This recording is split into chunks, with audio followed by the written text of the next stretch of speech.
Everybody. This is Joe Standard, and today I want to talk about legal aspects of teacher evaluations. This is for EDL 851. First off, a little bit about our evaluations that we do at Winfield. We use the Keep 2, and it's a very uniformed evaluation tool that we use. We start off with a pre-conference. We talk about what needs to be done during the evaluation process, of the different steps that we need to do, talking about the artifacts in which we need to find and add to this tool. During that conference, we can also ask questions and we can plan out a schedule for our formal and informal evaluations. Now, after the pre-conference, we're to get started on our self-assessment, where we rate ourselves on different aspects that we're being evaluated on. Um, it could be technology use, how we work with children, our content knowledge, community involvement, that sort of thing. Then we are to set goals, about 1 to 2 goals that we want to achieve for the year. It could be professional development wise, it could be leadership roles, it could be advancing our education.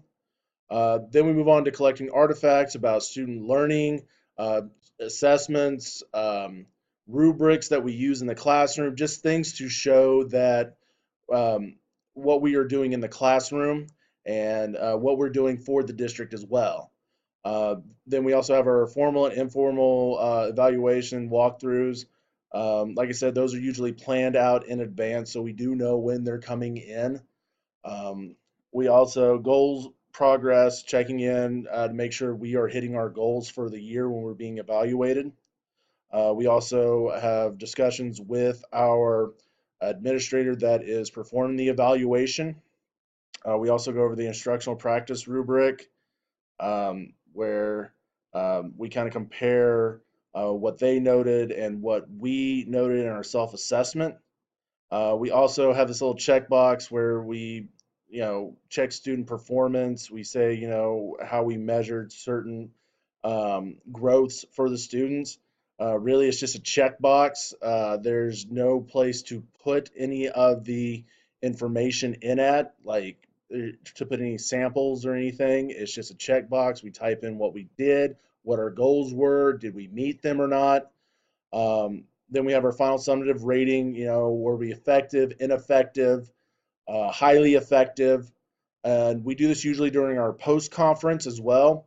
And that is where we will discuss how the evaluation process went and things that were noticed, and discuss things that weren't noticed but that we do, and go over how they rated us.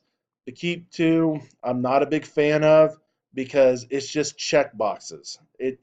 That's all it is. A lot of the times the administrations will just check the boxes and then just move on. There's no real follow up, and the feedback is pretty uniformed. And I I would rather go with a better system than what the state has put out there for us and what we use. The resources that we have during for our evaluations, we have the Keep 2 where we can go through KSDE, where we can look over the evaluation process and little FAQs if we need to. We also have, the administrators that we go to and discuss things with. We have our teacher handbook, which details, how we'll be evaluated, when we'll be evaluated, and whenever there's issues with evaluations, it gives us ways in which we go about addressing those. We also have our WNEA reps. They do an amazing job if we have a question about certain things that we're being evaluated on or comments that were made. We can talk to them and they will point us in the right direction of what we need to do. And they are very supportive in any aspects. Even if you're not involved with them, they are the people to go to when you have questions about um, if something was wrong with your evaluation or there's some discrepancies that you don't think were addressed.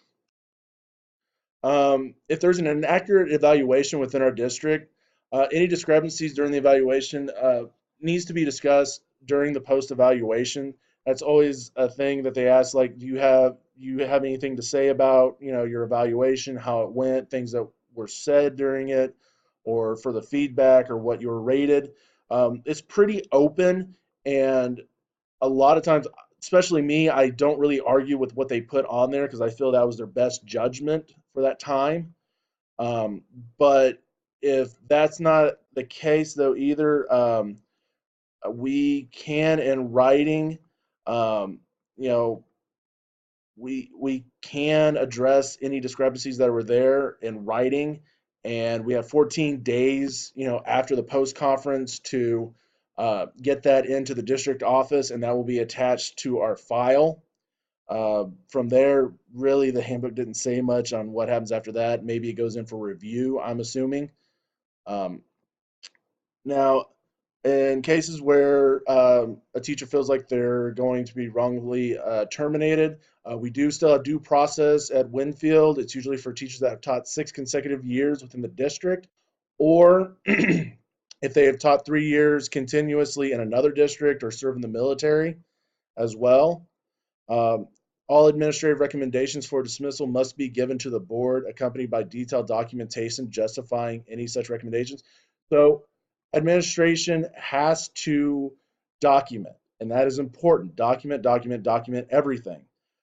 Because when you run into those issues as an administrator, you got to be able to point out where those issues lied and what wasn't done.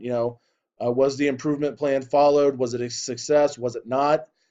We have to document those things. It's so important to do so we can have that support when we are looking to terminate a teacher. Uh, so within 15 days as well, the teacher may present a written request for a hearing, and needs to include the name of the teacher's representative as well. And then after that, after 10 days, they select their slate of five, and the hearing is held within the 30 days, 30 calendar days after the selection of the hearing officers, and then due process continues. We also have grievances that we can do. We can go through the grievance process. Um, all grievances, it states that in our handbook that it all needs to be done in writing unless we request an informal conference with the principal or any other superior. Um, if grievant is unable to obtain a conference, we may file a written grievance within 8 days. And if they're unable to, they may file with the superintendent so we can go above that if we're not getting the proper responses from administration within the building. And still, if the grievant we may appeal the superintendent's decision, written decision with the Board of Education 5 days after the written decision. Um, the court case that I picked was Wagner versus Haslam. This is an interesting case because I'm really interested in how the value added assessments affect education and retention of teachers. And I thought this was a pretty good one to look at because um, essentially what it did was the teachers were evaluated in part based on student achievement data. And it must, in the achievement data some of it must come from all performance must come from value added assessments like state assessments. Um, and it needs to be used to estimate the effectiveness of the teacher on the educational progress of the student, and the data must measure the performance of all topics in the approved curriculum. So it's not just our base quality, science, math, social studies. It is all topics that these teachers are getting measured on, and they do that using building-wide score as well. So a lot of these teachers that don't teach these contents, they're getting judged based off of uh, these certain tests, and they even argue that there's a lot of factors that are are not accounted for as well. That the value added assessments really does not give an accurate measurement of achievement or growth. They also argued that it was privately owned. They don't know how the data was collected, what they use to measure, because it's privately owned. They don't open up about it. Okay. Like I said, many of the teachers are not among the specific subjects incorporated, yet their evaluation is tied to these assessments, and that's what they argued with. That because it's flawed. Because Um, those teachers do not teach all of the students that are getting assessed, and they don't teach those tested subjects at all. But the results, like a lot of the cases that I looked at, it was dismissed or ruled in favor of the state. Really, it just seems like there's no wiggle room on these bases, even though we know that really when we do the value added assessments, you're just measuring a kid just for that one specific day. But it seems like this is not going to go anywhere. Good thing where I'm teaching at right now, we don't do that. We know that we measure kids based off of what they are, progressing towards, using other assessment tools like with FastBridge.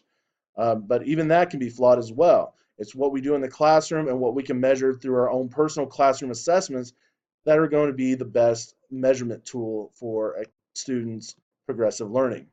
So upon reflection, a way to kind of stay within the law and district rules, I got to get the training for the approved evaluation tool. That is important. I've read a lot of these, it's like 2 to 3 days that you have to have training. I have to understand what I am using and be able to discuss the different aspects and standards that are being used. I need a document, as I said before. It's important so I can give that uh, direct feedback and so I can have all the information that I need to discuss with the board, with the superintendent on anything that comes up with teacher evaluations in which a teacher might disagree with me as the evaluator. I got to ensure that all state and federal laws are adhered to. Even though I don't agree, if I don't agree with something, I need to ensure that I'm still following through with what the law states. That is above and foremost number one. And I need to be in constant communication with the board and superintendent about what they want to measure, what they want to use to measure, and I need to use those tools that they give me. Also, I need to keep an open dialogue with superintendent and board about different issues that are arising with evaluations and new evaluation tools. If I'm to do that, then I can better improve how we evaluate teachers within our district and to better help support our students. Well, thank you for watching my video. Greatly appreciate it. Have a wonderful day.